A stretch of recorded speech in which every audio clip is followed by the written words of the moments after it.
안녕하세요. 민물낚시와 상장주식 분석 콘텐츠를 방송하는 르노TV의 르노입니다. 오늘은 오랜만에 상장주식 분석 방송을 업데이트 하겠습니다.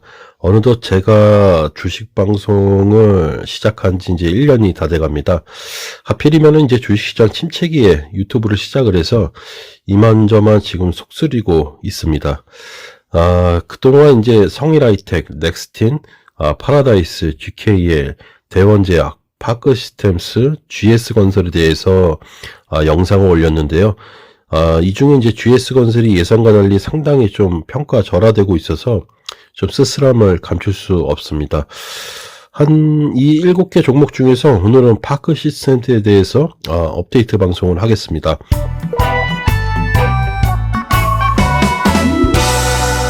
파크시스템스는 이제 2분기 때 제가 5번째 방송을 했고요. 오늘은 3분기 변화와 그리고 4분기 예상 실적을 위주로 6번째 방송을 시작하도록 하겠습니다. 2022년 10월에 파크시스템스는 이제 독일 계측 장비사인 아큐리온을 인수합병했다고 발표했습니다. 독일 괴팅겐에 본사를 두고 있는 아큐리온은 이미징 공광 타원계 측계 분야에 전문화된 회사입니다. 여기까지가 이제 기사화된 보도자료고요. 이번 인수가 파크시스템스에게 어떤 시너지가 있는지 나름 생각해 봤습니다. 결론적으로 반도체 계측과 측정 분야에서 그 입지가 더욱 확고해질 것이라 저는 그렇게 생각이 듭니다. 그 이유를 말씀드리면은 일단 반도체 공정에서는 이제 광학 현미경, 원자 현미경 그리고 분광 타원 계측기, X선 반사 측정기 등으로 방막 두께를 측정하고 있습니다. 여기서 이제 방막이 무엇인지 궁금해 하실 분들이 계셔서 간단히 말씀드리면은 실리콘으로 이루어진 웨이퍼에 반도체 성질을 가지게 하기 위해서 전류가 통하게 해야 합니다. 이런 작업 중에 필요한 것은 웨이퍼 표면을 보호하기 위해서 산화막을 형성시키는 것인데 이것을 방막이라고 표현을 합니다. 방막의 두께를 유지하고 정확히 측정하는 것은 반도체 수율을 결정짓는 핵심 요인으로 꼽히기 때문에 실제로 우리나라 반도체 각 제조 라인에서는 수개의 계측기들이 방막의 성장 또는 증착, 노광 공정 등에서 검사 역할을 하고 있습니다. 이 중에 아시다시피 이제 측정 장비 중에 원자 현미경은 당연히 파크시스템스의 주 사업 분야라고 볼 수 있는데 근본에 이제 독일 회사 인수를 통해서 타원계 측계 장비도 파크시스템스가 섭렵하게 되었다. 이렇게 이해를 하시면 될 것 같습니다. 여기서 이제 기술적인 부분에 대해서 더 깊이 아는 것은 사실은 좀 오바인 것 같고요. 대신에 제가 이제 자료를 찾아보니까 이 타원계 측계 장비는 생체 분자 특성 연구 등 바이오 분야에서도 활용이 되고 있다는 논문을 찾았습니다. 다시 말해 이번 독일 아큐리온 인수는 파크시스템스에 있어서 시너지 효과가 있는 사업 인수이다. 이렇게 평가할 수 있습니다.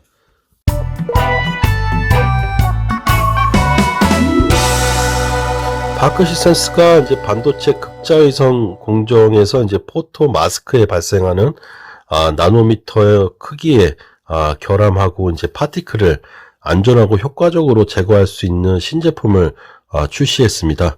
이 장비에서 주목해야 할 것은 리페어 기능입니다. 마스크 리페어 기술이 접목된 것으로서 이 기술을 통해서 결함을 선택적으로 제거가 가능해서 기존의 다른 기술들처럼 마스크의 패턴이나 표면에 영향을 주지 않는 획기적 기술로 평가받고 있다고 하고요. 그래서 그런지 지금 공식 런치 이전에도 이미 유수 기업의 수주를 받았다고 합니다. 혹시 구독자분들께서 이제 EUV 마스크에 대해서 모르시는 분들이 계셔서 간략하게 부연 설명을 드리자면은 일단은 이제 포토 리소그래피 공정을 아셔야 되는데요. 이것은 이제 기판 위에 이제 회로를 그리는 과정을 말합니다. 이 제작할 회로 패턴이 새겨진 것을 이제 포토 마스크라고 부르고요. 이 포토 마스크에 자외선을 쐬서 반도체를 완성을 하는데 자외선 파장에 따라서 명칭이 달라지고 EUV는 이제 파장 길이를 가장 짧게 해서 아주 초미세한 패턴도 잘 만들게 하는 것을 뜻합니다.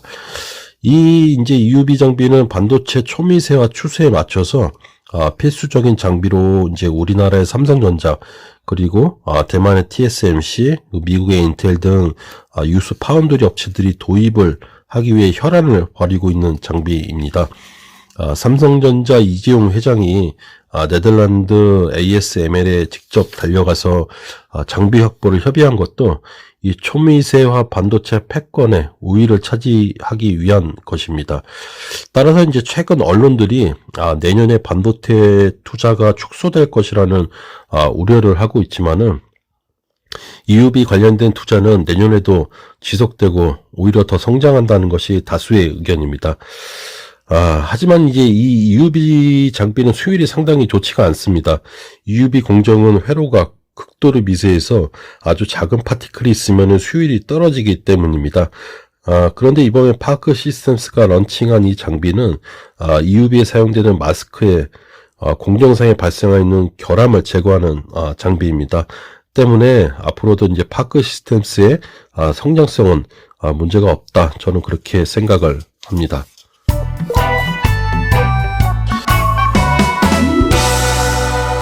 파크 시스템스의 이제 3분기 실적이 우호적으로 전환되니까 이제 여기저기서 리포트들이 쏟아지고 있습니다.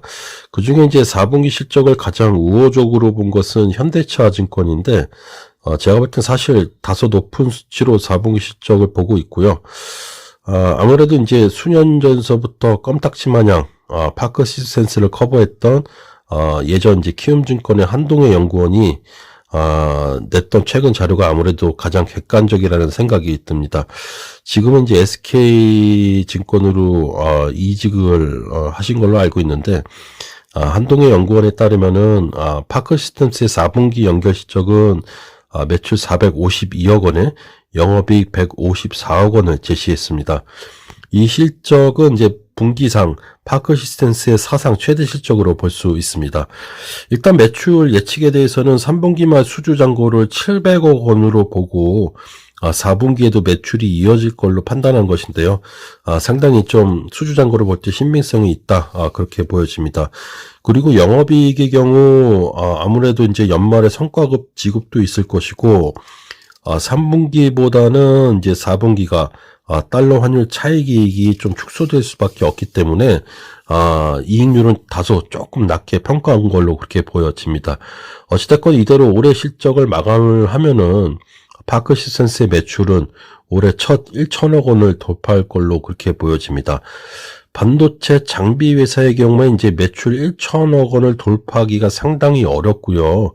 이 구간을 통과하면 3천억까지는 무난히 성장하는 것이 시장의 공식인데, 파크 시스템스는 그 시장 순리대로 올해 첫 매출 1천 원을 돌파하고 잘 가고 있다. 좀 그렇게 보여집니다. 그리고 참고로 어떤 이제 증권기관은 이제 내년 파크 시스템스의 매출액을 올해보다도 34% 증가한 1,537억 원, 영업이익도 45% 늘어난 454억 원으로 내다봤습니다. 뭐 사업 포트폴리오도 그렇고 사업 전망도 그렇고 뭐 하나 빼놓을 게 없는 상황이다. 저는 그렇게 좀 표현을 하고 싶습니다.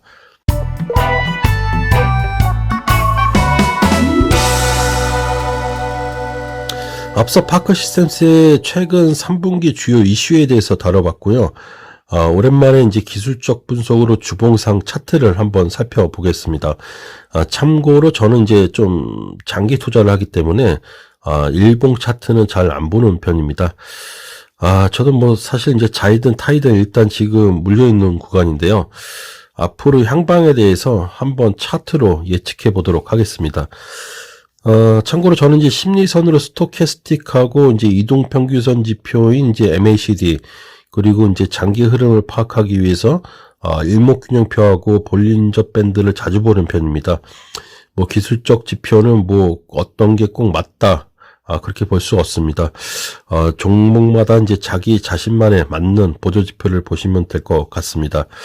일단 가장 큰 추세를 보기 위해서 활용하는 일목균형표를 본다면은, 후행 스팬과 주가가 구름대 아래에 위치해서 중기적으로는 좋지 않은 구간이면 맞습니다. 다만 이제 캔들이 10만원권 저항선의 지지를 받아서 우상향으로 트는 형국으로 조만간 이제 구름대와 후행스팬을 돌파하는 시도를 좀 보일 걸로 그렇게 전망됩니다. 볼린저 밴드도 사실 이제 이동평균선을 기준으로 만들어진 것이라서 일목균형표하고 어느 정도 좀 상통하는 면이 있습니다.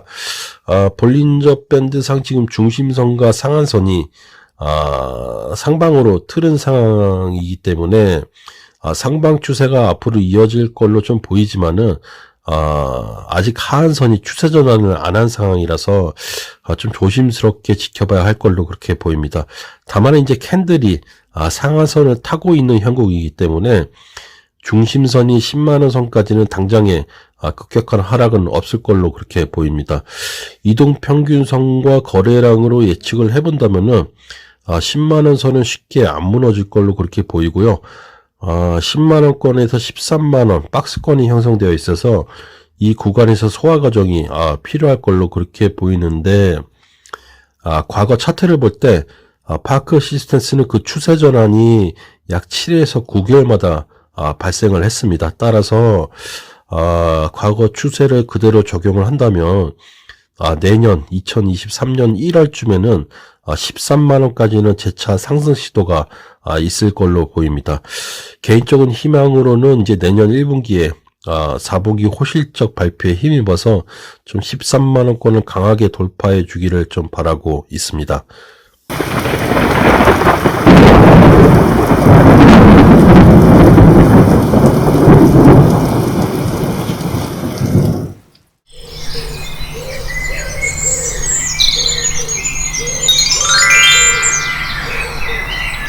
여기까지가 이제 제가 오늘 준비한 방송입니다. 벌써 파크 시스템스에 대해서는 6번째 방송입니다. 회사 사업의 내용에 대해서는 제가 올린 지난 방송을 참고하시면은 보다 회사에 대한 이해도가 높아지리라 그렇게 생각이 들고요. 제가 어느덧 이제 파크 시스템스에 투자를 한 지도 횟수로 이제 한 4년 차입니다. 회사는 박상일 대표가 상장했을 때 말씀하셨던 그 청사진이 그대로 실현되고 있고요. 비록 이제 중간에 코로나하고 최근 인플레이션으로 삐걱거리기는 했었어도 관심 회사로서 이제 배제할 만한 그런 요인들은 나타나고 있지 않아서 저는 그대로 지금 홀딩 중입니다. 내년에는 더 큰 청사진 그림이 이어질 걸로 보이는데 대외 악재만 겹치지 않는다면은 똑같이 주가도 그의 수렴하리라 믿어 의심치 않습니다. 부족한 방송 시청해 주셔서 감사드립니다. 이상으로 오늘 방송 마치도록 하겠습니다.